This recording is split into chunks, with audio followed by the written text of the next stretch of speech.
I'm legally blind and I just went and purchased the car, y'all. I know what you're thinking. How is you blind and you just went and bought a car if you can't drive? As a blind person, we deal with a lot not being able to drive. I remember when I was growing up, like as a teenager, I was so sad because I seen all my other friends who can see, like getting their cars and their license. They had their first car at 16 and I just couldn't like drive, or I couldn't see enough to drive. You know, it's beyond our control. I never thought that I would get a car because I thought that blind people couldn't have cars back then. So I never like looked at my dream car, what type of car I would like, you know, the most. Me and my man, we was looking for a car for like 2 years. The first car we ever had caught on fire, unfortunately. So it definitely shook us up.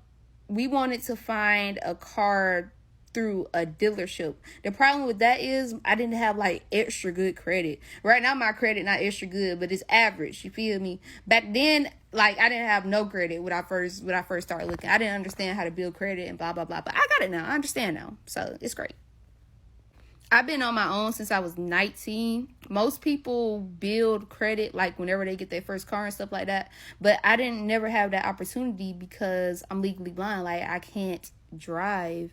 So, you know, of course I've been on my own. Like I had my own house and stuff like that. But it didn't, like when you pay your rent and stuff like that and your light bill, it wasn't going towards credit. Now my light bill and my rent is going towards credit because I got this app I be using called Self, and you can make your rent and your light bill and water bill, cell phone bill, all of that go on your credit.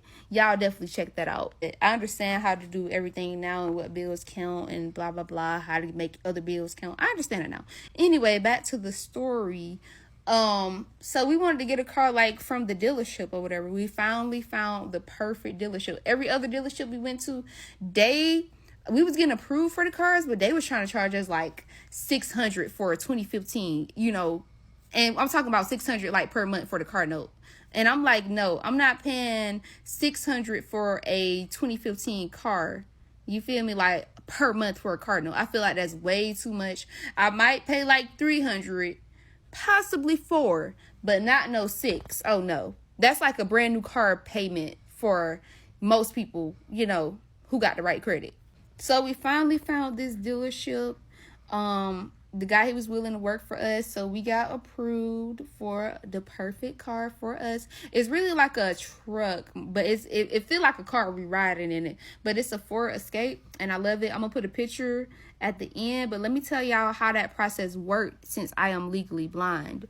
When we first went in to all of the car dealerships, not even just this one, I told them off bat, I'm like, hey, I'm legally blind, I cannot drive, but my man, he could drive. You feel me? But I want my name to be on the car too because credit building. I need that credit so I can buy this house next. Not even just credit, because I'm paying for the car too. You know, like I'm not just about to be paying for something and my name not on it. You feel me?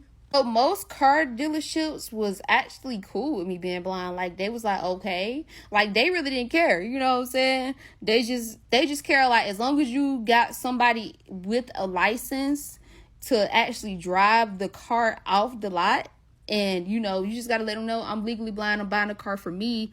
I can't drive, but I have people who can drive for me. So I could have got like only my name on the car and been able to still get it since my credit is good now. We're average. There is a lot of paperwork involved. So you have to sign a bunch of stuff and go through a lot of stuff. But at the end of the day, when you get your car, it's all gonna be worth it. So any blind person out there, if you got somebody like that will drive the car for you and you tired of taking Ubers and Lyfts to get everywhere and you just want a car but you can't drive, if you got somebody who's willing to drive for you, you can get a car. That's what I'm telling y'all, because I thought I couldn't get one. So I know some other people out there thinking that they can't get one. Long as you find like a car dealership that is willing to work with you, or even if you buying a car like cash, you know, you can get the car.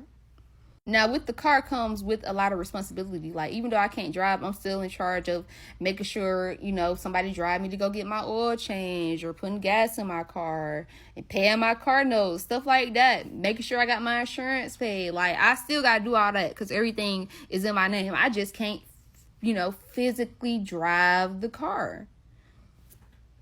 Overall, it has been a really smooth process, and I actually save way more money like actually having a car versus paying for Ubers and Lyfts everywhere I go, because that's what I was doing, and it really add up to like a little bit less than the Ubers and Lyfts was costing me, because I had to go somewhere like every other day, and then on top of that I had to wait till I get off of work to go somewhere every other day. So y'all know, like in the evening time after like 5, them prices go up like even more the later you wait in the day.